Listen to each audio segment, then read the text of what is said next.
Webcast is now starting. All attendees are in listen-only mode. Hello, welcome to today's program, Embedding Security into Your Cloud-Native Pipeline. I'm Dave Rubenstein, Editor-in-Chief of SD Times, and we'll be talking about the need to shift security left to limit vulnerabilities going into your delivery pipeline and reduce both downtime and code rework. Before we get started, I have a couple of brief announcements. There'll be a live Q&A following the program. So at any point during the presentation, you can go to the questions window in your control panel, type in the question, hit submit, and we will get to as many as time allows. Secondly, this program is being recorded and will be available on demand tomorrow at sdtimes.com. So you can watch it there over and over again. Joining me today to discuss these security issues are Mostafa Siraj. He's a security industry veteran and an AppSec engineering manager, now working at Capital One Bank in London, and Ronnie Osnat, President of Marketing at Aqua Security, which is sponsoring today's program. Thanks for being here, gentlemen. Thank you. Thank you, David. Yes, okay. As we've been reporting in SD Times, security is perhaps the most top-of-mind issue in the industry today. Headlines appear almost every day exposing breaches, data losses, and privacy issues resulting from insecure code. So to get the conversation started, we'll be looking at the following agenda items. We'll be talking about how you empower developers to secure their applications while maintaining the segregation of duties, how you can ensure that open source doesn't introduce security risks or other vulnerabilities into your code. We'll be looking at how you can ensure the consistent flow of images through the pipeline, automating delivery of trusted images as a policy-driven approach, and enforcing container immutability. So I guess we get started right now, and I'll throw this out to Mostafa. How do you go about empowering developers to secure their applications? Yeah, thanks, David. Actually, this is one of the most important questions that we hear every day, and there's no straightforward way where everything is green. But what we usually advise, when you look at the application itself, there are three main elements within the application that we are interested in. First, the application code itself, the logic, how the code is structured. Are there technical vulnerabilities like SQL injection or cross-site scripting or business logic flows? There's the configuration that is coming with the application itself, how you configure your applications. Are you putting sensitive information within your config files? And finally, the third-party libraries that you're using, the open source libraries that you're using. Almost all the applications of today, 70 or 80% of the application itself is open source. So these are the three main things that you look at. Within your pipeline, again, you go to handle each one of these elements in two approaches. Within the pipeline, the developer is very keen on getting his application quickly, on completing the pipeline in a fast enough way, I would say. So this is where I suggest something called Express Scan. Something that is quick and basic, will give immediate feedback to the developer and will act as a gateway. And you can find numerous of commercial or open source tools that will help you with, for example, static scan. All the languages today has like Flow Finder for C++ or Bandit for Python, or there's numerous of open source tools / commercial where you can run Express Scan, something that will go very quickly, less than 5 minutes, and will give you results. If you want to check your configuration or sensitive information, again, the SaaS tool can help you with that, or you can get a very simple solution like Get Secrets, where you go check in your scan if there are username and password, if there is AWS credentials or tokens within the code that shouldn't be there. So this is from the static point of view. From the dynamic point of view, you have, of course, the famous Zapp, the flagship project from OWASP, and there is a very interesting build from Zapp that's called Zapp Baseline. Again, checks security headers, the cookie security, if you're using, HSTS security headers, etc., and give you all these results within 2-3 minutes. So this is quick scan. You run all these tools, you get immediate feedback, you fix your issues while you are building the code.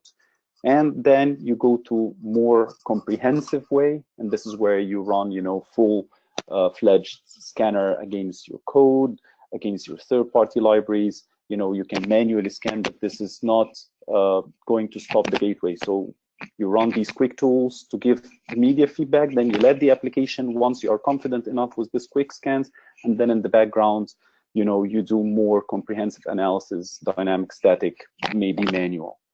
So this is like a quick way to answer very, very sophisticated question.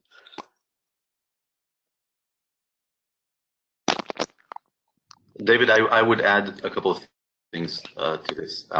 I think one of the issues that companies face is that developers are not by and large security experts. No, nor are they expected to be, right? So there is a somewhat of a disconnect there, where obviously developers want to deliver secure code, but it's not really top of mind for them, and they don't necessarily have the expertise to do it. And I think one of the key challenges here is, how do you get them to deliver more secure code out of the gate without burdening them, and without creating hurdles for them to cross. And the key here is really automation. So there are, Mustafa mentioned, there are many tools, and a lot of them enable this automation, so that during the build process, as well as the testing in early stage of what they deliver, this code can be tested, and we'll touch on this later on, but basically there should be some sort of policy set, so that it's very clear what constitutes a passable, acceptable risk and what doesn't. It can't be something that's left to the developer to decide. And the other aspect is that if you actually want developers to fix issues that are detected, you have to give them very accurate, actionable information in a way that they can digest and act on. Because if you just tell them, this image didn't pass the scan because it has a severe vulnerability, that's not information they can do something with. They have to know which package it was in, and whether there's a fix available, like an update, for example, or whether there's some configuration parameter they can change to make that vulnerability less severe. So these things are important, and especially as you're looking at DevOps environments, or environments that deliver applications very, very rapidly through the pipeline, you have to have this automation in place. Otherwise, you're going to just bring everything to a halt, which is the last thing we want. Right, very good. Certainly one of the things that we've been reporting about in SD Times is that organizations seem to struggle with security because many of them say they're not sure who's responsible for security, who owns security. Now, when you talk about shifting left, now you're moving all the security stakeholders really kind of closer to the developers. So, Ronnie, how do you do that? How do you work towards security while maintaining the segregation of duties in the organization? Yeah, maybe we can show that slide exactly.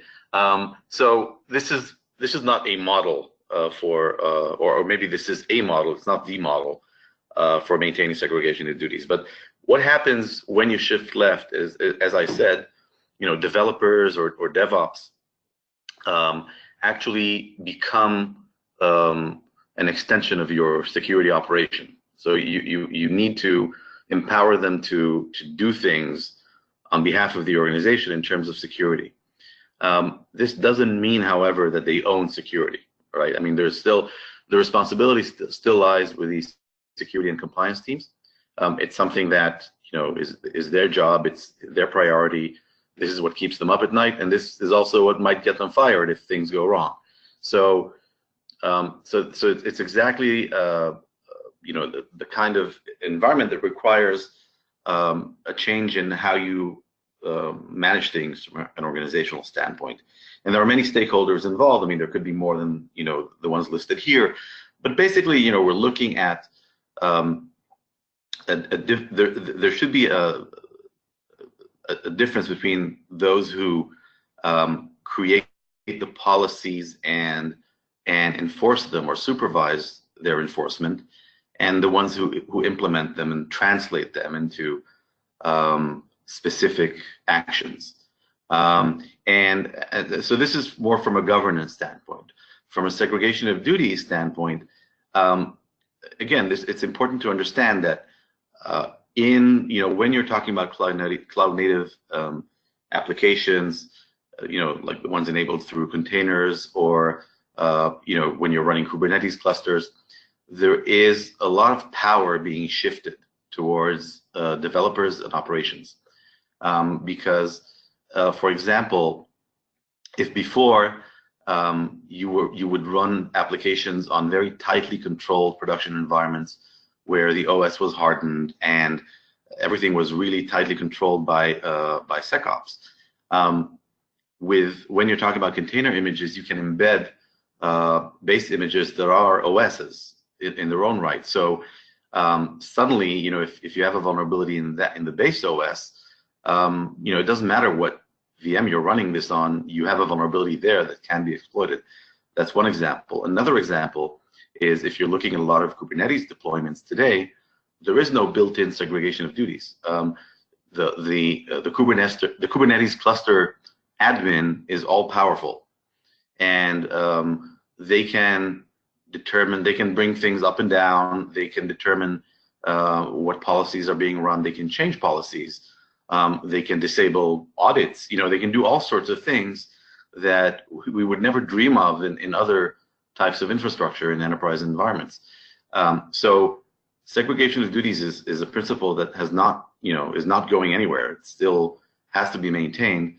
And again, there are things in place that you can do both from an organizational standpoint, process standpoint, as well as a tooling standpoint, to ensure that you keep security responsibility in the hands of security people and separate that and limit the ability of both developers as well as cluster admins to basically inflict damage, whether it's intentional or not.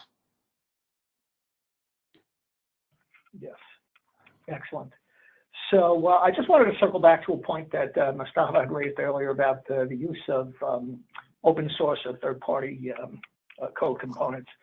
So Mustafa, I know you had mentioned doing code scans and things of that nature, but are there any other steps that developers need to be taking, whether it's through policy enforcement or whatever else, that can help them make sure that they're not introducing these kinds of security risks into the code?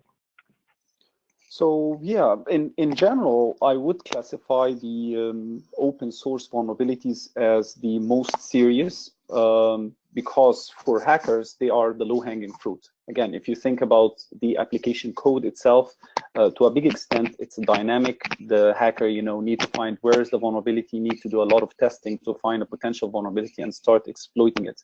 Again, if you talk about the code configuration, the other piece that I mentioned, again, it's different from an app to another app, and the hacker has to spend some time trying to figure out where is the misconfiguration, how can I exploit it, etc., etc. But when it comes to open source, actually, a lot of applications are using exactly the same open source libraries. And when there is a vulnerability in these open source library, you're talking about all applications are suddenly vulnerable. And usually when the vulnerabilities show up, exploits as well start to show up at the black market, or even you'll find numerous users that just want to play and will show how you can take advantage of such a vulnerability in an open source library, and suddenly you have hundreds, if not thousands, of companies being exposed, and they need to take an action immediately. Of course, you can mention numerous attacks that happened through this way. For me, maybe the most famous one was Equifax, which was based on an open source library problem. How to tackle this problem is again very tricky, because it happens through different ways. The first one, the library itself, has a vulnerability, and this means that you have to all the time be running continuous scan against your applications to make sure that the third-party libraries that are used, doesn't have these vulnerabilities, and if they have, okay, is there a patch? What is the risk? What can I do to address the risk? Should I upgrade? Will it break my application? So this is something that you have it day by day. The other part of the problem is now hackers also submit similar libraries that have the same name, but it's not from the same trusted source. So again, this brings up the question of trusted registry. What exactly the libraries that you let your developers use, how they can make sure that this is the proper library from the proper author. And last but not least, and this is actually quite new, so I didn't see something like this happening before. It was only 2 weeks ago when we saw a major NPM library, the enlist, was breached, and actually it was breached in a very interesting way. So the hackers now targeted the maintainer, one of the maintainers of the library, and they changed the code and they submitted the change that will steal user credentials, and everybody's using it from the trusted resource. So now imagine this is again, you're using the trusted resource, but the trusted resource actually is now hacked, and you are now using a compromised library. And this is, for me, it was a new risk when we saw this, and we know that the library is being used. How can we address this, and what are the controls to do it? In these kind of cases, you must have very strong incident response policy and process, and to address the risk, know what's going on, and continuous scanning is key. So you have all the time to be using, either open source libraries like, as dependency checks and other tools that will scan your application and tell you if there is a problem with open source libraries. How can you make sure that you have a registry of all the third-party libraries that are available, and you make sure that the developers are using certain version that has certain signature, etc., etc. And finally, even with the trusted libraries, how you have to keep up to date, up to the hour or up to the second, to make sure that it's not compromised, there's no security breach, the maintainers are not breached, like the last scam from NPM. So yeah, it's a continuous scanning. It's having a proper policy to address when an incident happens, because they happen all the time. And every time, in new innovative way, you find someone finding a new way to breach these libraries, and you must have a policy to respond to that. I'll add one thing to that. There's something that we see a lot of our customers do, which is you have to limit access to public registries. So if you have a large engineering team, and all the developers can just go on Docker Hub and download open source images, that's not a good idea. And so what organizations typically do is they have their own internal registry that includes the approved base images that are vetted and scanned and up to date, and they basically only allow the majority of developers to access that registry to get their base images from.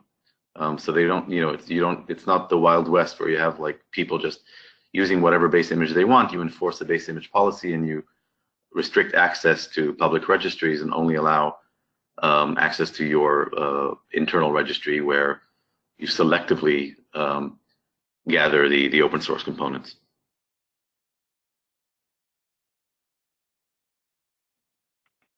That's excellent points.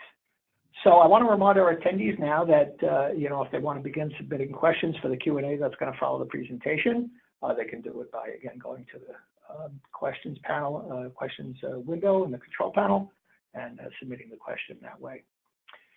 All right, so we've talked about securing code a bit. Now, let's move on to talking about moving the images from these libraries and repositories that have already been set up, and hopefully they're all trusted, to ensure the consistent flow of images through the pipeline, and to do it in such a way that there's no unvetted images getting in or no side doors opening up. So, Ronnie, maybe you can talk about that for a bit, and how you can. Yeah, but I want the next slide, the one after that, actually. Yeah, that's the one. So, yes, so when we talk about moving images through the pipeline, we're typically talking about environments where CI tools are used, and potentially also CD tools. Mostly the pace or the speed at which images are created, updated in CI environments can be very rapid, right? So we've seen environments where organizations create or update thousands of images every week, or even tens of thousands, because basically they have a fully automated pipeline where a single commit by a developer triggers a build, an image build. And so every developer commits code at least once a day, and if you have thousands of developers, that translates into thousands of images a day. It doesn't mean, however, that thousands of deployments occur every day, because once you have these, only some of them make it to the next stage and are basically moved to staging or production ready registries. So the pace or the rhythm of CI is very different from CD, where in CD you're actually looking at much more controlled environment. If you're a very fast organization, you could do things on a daily basis, but most do it on a weekly basis or less than that. So that's just to kind of set the stage for for the kind of speeds we're talking about.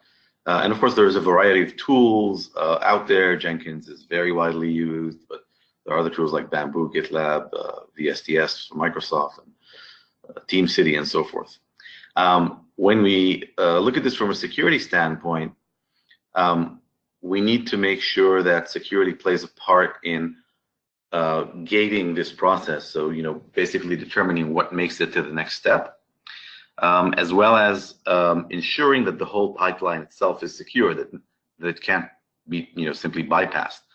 If you place controls in terms of things like image scanning and signing, and strictly control how they flow through the pipeline, but then when it comes to production environments, any sysadmin can go in and run whatever image they want in your Docker or Kubernetes environment, that then you've really you've secured all the windows but left the door open. So it's not a good idea.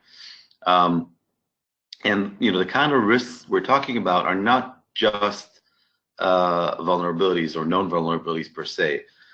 We see a lot of things like hard-coded secrets. So developers, by the way, even in open source components and official ones, you see that sometimes, where developers would embed a secret like a private key or a password into their image, because it's easy for testing to do that. But then when it's time to move things into production, they forget to remove it, and then you're basically exposing your SSH keys or other types of keys in production environment, which is a really bad idea. There are also things that are not strictly security, but related to compliance or governance, like open source licensing issues, where again it's something that most organizations want to enforce at some level, where only certain types of open source licensing are allowed, and you can detect whether someone introduced something that you're not licensed to actually use the way that you use it. So these are all risks that go in, and you need to control those. And so to ensure flow, you really need to set up the processes where there are automated steps within your builds to run these checks, and based on policy, know how to progress them through to the next stage. The other aspect is, of course, controlling access to the pipeline itself. There's a shift in the security world in general.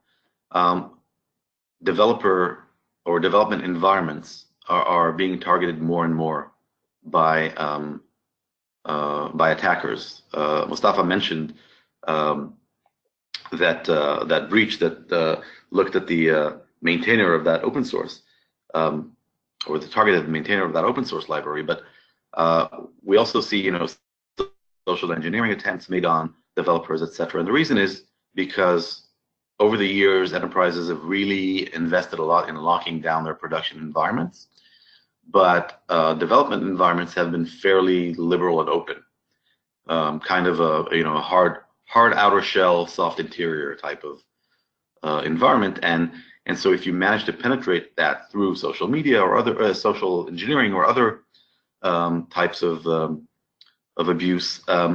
You can do a lot of things there. You can do something that people like to call poisoning the well, where you basically introduce your own malware right into the code. And again, this is something that could be very hard to detect if you didn't do your hardening of the environment properly. So it's important to control access to the entire pipeline to make sure that even insiders can't abuse their privileges to do things they're not supposed to. There's no reason, for example, why an operations admin would be able to modify code that's running. I mean, code should be handled by developers. Admins should handle the runtime environment itself and nothing else. If you're using orchestrated orchestration methods or tools like Kubernetes, in a production environment, Kubernetes is the application that's supposed to manage and determine what containers are running where. Manual intervention, manually running containers is something that really shouldn't happen. So it could happen in testing environments, but not in production. So I think these are some of the examples of how you secure your pipeline and keep things flowing from the left to the right and not the other way. The other thing, and that'll be my last point, is around the use of stale images. What often happens is you've scanned your images, you've put them in your registry, they're ready to use, but they're there for a long time and they haven't been updated. And then if you use them, they may be already vulnerable, but you don't know that because you haven't tested them in the registry. So that's another thing you have to do continuously to ensure that they stay fresh. And also in the runtime environment, there is, for example, a facility within Kubernetes. There's one of the admission controllers in the Kubernetes server API allows you to mandate that you use a fresh image when you run a container and not use cached images. This has performance implications, so I wouldn't recommend using it all the time, but it's something that selectively you can do to ensure that you're always running the latest images and not using stale cached images that could be vulnerable. That's it. Maybe I can add something because again, from the especially in big organizations, one thing I notice is that they don't have a single pipeline. Actually, every group of developers developing certain feature within the product or developing a certain product, each one of them will have completely separate pipeline with a complete separate control. Sometimes we will find security controls here that are not there. So one very important step towards companies securing their pipelines is actually to make sure that the pipeline doesn't have to be one pipeline that everybody's contributing to. They could be multiple pipelines, that's fine, but they all must have the same security controls. You cannot put for example, you're mentioning here GitLab, which has, for example, out of the box SAST scanning that you can integrate. You cannot enable this for some pipelines, and some other pipelines you don't do that, or you scan the images at certain pipelines and other pipelines you don't do that. You must have a very clear, well-defined policy across every pipeline within your org that has all the security controls that you want: dynamic scanning, searching for hard-coded passwords, or OSS license, copyleft, copyright. All these different aspects must run on every single pipeline within your organization. Great. Mustafa, let me ask you a question. Do you use the policy-driven approach at Capital One to deliver these images, or what approach do you take at your job? So I don't want to specifically talk about Capital One, since I'm talking now from industry point of view. Okay. Yes. So usually, Ronnie actually mentioned this. The companies would avail a registry that has images that are continuously scanned that the developer can reuse.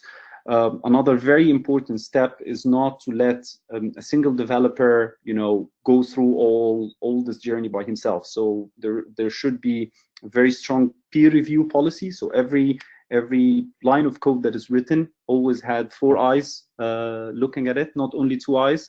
So whatever the developer is writing, there must be another developer that will have a look at the code and will discuss with him if he, for example, marked some of the vulnerabilities as false positive. This other senior engineer or senior developer must be on the same boat with him. This is, of course, reduces the risk. And as I mentioned, in general, you must define certain controls across your pipeline. When I talked about the application, I thought about the express scans versus the comprehensive scans. There is also the container itself scanning. Are you, for example, making sure that it passed the CIS benchmark requirements? And there are tools that does this. Are you scanning the image itself for vulnerabilities within the image or vulnerabilities within the libraries that are installed within the image? Are you doing this continuously? This is also something that is of crucial importance. So in general, I would say automation. Everything must be consistent and done on the same way for every application. Either, some developers are writing in Kotlin, other writing in Java, either writing in .NET. That's fine, but all of them go through the same security process using automation. And peer review is very important, that you always let more than 2 eyes look at the same code and make sure that, that it is right the way it's intended to be. And awareness of the different types of problem that could happen and what exactly you should do it, when you find a problem here or there. So risk-based approach, basically. Very good. Appreciate that. Okay, so a lot of organizations are, of course, moving towards the microservices and container architectures. Clearly, securing those are critical. And the issue of container immutability comes up. And how are organizations dealing with that today?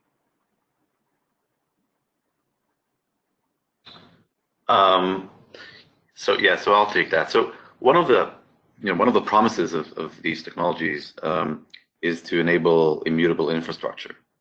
And to anyone in our audience who's not familiar with the term, this basically means that there are no changes made to the infrastructure during runtime. So once you run an application in your environment, that remains untouched. There's no patching, there's no modification of anything during runtime, and all the changes you make are done upstream on the left side of the pipeline and pushed through. Thank you. And push through. And immutability is actually one aspect that is really great for security. It's also great for operational stability and performance, but it's also great for security. And the reason is that in non-immutable environments, which are probably most environments that run today outside these specific technologies, it's one of the challenges of security teams and security tools as they sift through the ocean of events that these systems generate, is to understand what is an attack or what is a suspicious activity versus a completely legitimate action. And with if you're enforcing immutability, this means that it makes it very easy for you to identify basically any change to the application and runtime as suspicious, as something that is abnormal. And so I mentioned before, locking down environments, not allowing admins to run containers manually, but also, if an attacker somehow makes it into your cluster or into a node and tries to change a running container, that is also something that, given the right tooling, you can identify. And containers, the image is what containers are instantiated from. A single image can instantiate thousands of containers, sometimes more than that. And this is something that if you enforce it, will ensure that the containers you're running are actually derived from the image that you approved. That same image that made it through the pipeline, that you trusted, that you vetted, that you invested in making secure. That same image is what the containers are based on. Once you see any change to a container, like for example, the addition of a new executable that wasn't there, changes in file structure, changes in the privileges or definitions of directories, let's say from read-only to read-write, all of those things are, I would even say highly suspicious, right? Because there is no legitimate scenario under which these things should happen. And so once you have this in place, it really is kind of a dream application security scenario, because we can prevent a lot of things from happening just based on this. Because almost any type of attack will attempt to introduce new executables or changes to the file structure or changes to privileges. And so once you can detect that, and this could include 0 days, right? It doesn't have to be based on known vulnerabilities.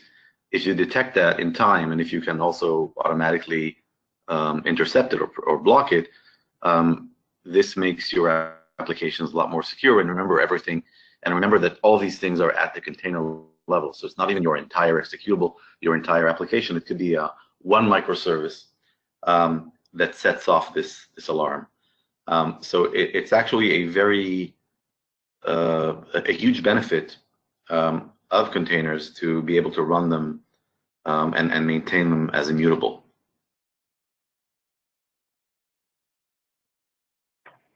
Great. Yeah, I totally agree with you, Ronnie, and I think actually this is maybe one of the most important changes that happened at runtime.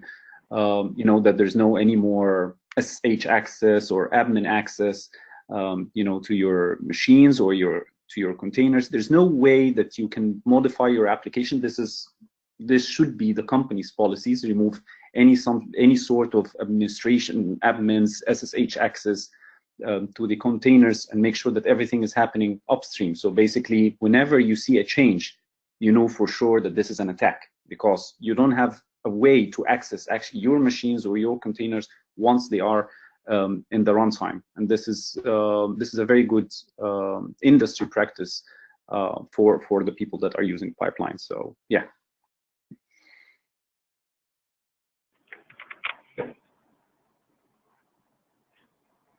Okay, thank you for that.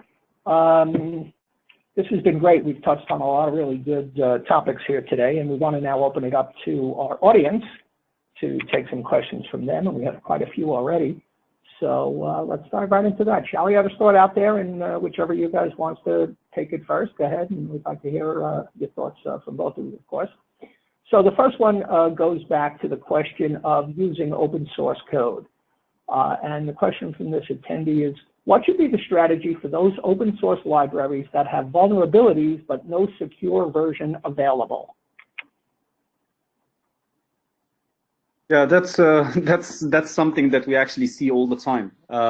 So first of all, risk-based decision is very critical in these things. So you have now the business owner who should understand what is the risk that I have given these vulnerabilities. Again, there's a lot of cases when the third-party library has vulnerabilities, but it doesn't really mean that your application is vulnerable. It depends on how you are actually using the third-party library. So this is something that you need to consider as well. So the third-party library is vulnerable, but I'm not consuming the part that is vulnerable, or my application cannot be exploited using this. So risk-based decision is the key to such things. So the security team should present all the facts. These are the possible risks that we have, given that we have this third-party library, and present it to the business owner, or if the security people take the decision based on the risk, they will either take this library down or take the whole microservice down, or accept the risk. And this is something that you live with every day. You accept the risk for certain vulnerabilities, and you cannot accept the risk for others. Mustafa, you want to add anything to that?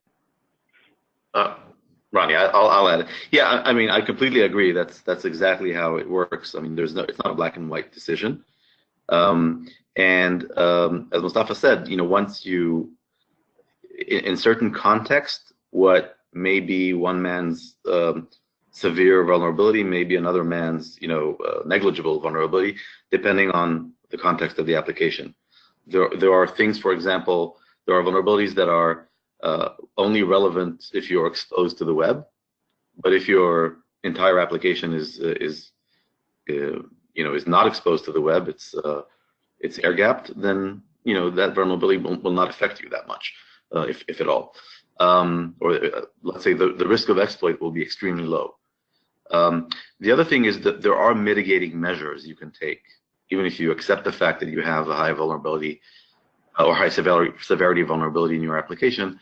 There are mitigating measures like monitoring your application, right? So if you have runtime monitoring and anomaly detection on your application, this could mitigate not the vulnerability itself, but any potential exploit. Very good. All right, thank you, Ronnie.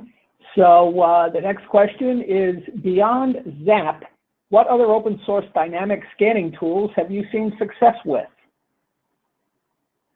Well, personally, I love Burp, but Burp is more of a manual. So whenever you want to find the vulnerabilities within the business logic, in my personal opinion, I think Burp is very, very good tool, given all the plugins that are there.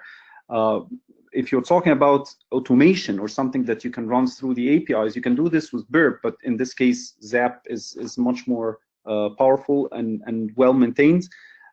So it's always between Burp and Zapp. If I'm doing something related to automation and APIs, I will use Zapp. If I want to do something more that is manual and research and investigating a certain issue, then I go with Burp. Burp, of course, there is like a pro version and a community version, but the community version is very good. So you can do a lot of things with the community version that is like free. Okay. So another question that came in is, static scanning of Docker images is fine. What about the dynamic security scanning of such images? Do you suggest anything in that direction? Or did you just answer that question? Well, if you're talking about dynamically scan the application, yes, then Zapp and Burp are good choice. If you're talking about scanning the container itself for vulnerabilities, in general, there are tools available that can do this for you, but I would consider also commercial options in such case. But if you checked, there's a lot of popular open source libraries that do basic scan that you can use to scan your container, and of course there are a lot of good commercial tools as well, which I would recommend in this specific area. Great, thank you. Another question has come in. It's kind of interesting. I don't know if either of you do this type of forward-looking, whatever, but the question is, what application development frameworks, such as JavaScript, Python, Java, .NET, do you project to be the most vulnerable in the next few years, if there is even a way to do that? I would just venture a guess that it'll be the one that's most popular will also be the most vulnerable, right. Because the dynamics of the market are such that the more popular something is, the more likely it is that researchers would discover vulnerabilities. So it's kind of a catch-22, but that's the reality of it. Great. Here's another question that I thought was interesting. Have you seen breaches in containerized environments, and what were they, and what were the root causes that enabled them? Yeah, I can mention a couple of incidents. Some of them were publicized, others not. But yeah, we have seen some. The current, the most popular vector right now seems to be running crypto mining. Cryptocurrency mining containers like Monero. There are kind of scripts out there that look for vulnerable or misconfigured or unauthenticated Docker instances and Kubernetes instances. And when they find one, they basically inject these containers and try to run them. And if they succeed, then, this is not, let's put it this way, there could be worse things done in your environment than just abusing your cloud account for mining for cryptocurrencies. But from a security standpoint, if they can run that, they can run anything. So it's just the one that's popular right now because it makes money and it's easy to use. But if that happens, lots of other things can happen. The other thing we've seen is breaches not so much specific to containers as they are specific to the environments that run containers, where people are not securing their Kubernetes console properly, or not authenticating properly, and this also creates issues. And we've seen also attack vectors that target Docker development environments, although most of these have been taken care of in terms of blocking the changing the defaults so that they're much harder to achieve. Now, if I can add to answer this question, it's actually a very good question. I would say in general, the use of containers help, the microservices adoption, the pipeline, etc., but it is still vulnerable to the same, traditional vulnerabilities that you can have. So if you're building a microservice that has a technical vulnerability like HTTP response splitting or has, remote file inclusion, having the application in the container doesn't help. You're still vulnerable. If your application has a business logic flow, having the container doesn't help you. Still, application will be vulnerable. If the container itself, if the image is vulnerable or has a library installed in the image that is vulnerable, again, it means that the container is vulnerable. So it is the same problems that you used to see in monolithic application or application that used to, just install on virtual machines. The same type of problems you will see in containers. Maybe the impact is less relatively. Also, you cannot say for sure because you have less functionality and less access when you break down your application. But that's also not always the case. Sometimes you can break something and get access to everything as well. So the problems that you used to see over the past 10 years or 15 years, even before the containers, you will still see them today on containers as well. All right. We have time for just a couple of more as we're coming up on the end of the session. So we have a couple of real interesting questions. This next one looks like it's about the developers and security. And this person says, we've seen pushback from developers to have to digest and groom static and DAST feedback, and that it should be the job of security. So what strategies have you used to enable collaboration between the teams? This is a very good question and something we see every day. So for me, again, the developer is the owner of his own code. When there is a functionality problem, the application is not doing exactly like the requirements is saying, we get back to the developer. It's okay, this is your code that you need to make it right. And the same applies for security. And actually, a lot of people like to call security like a non-functional requirement. I disagree with this terminology because part of the functionality of your application is to be secure and to do things in the right way. So developers are the owners of their application. They should be the one who fix it.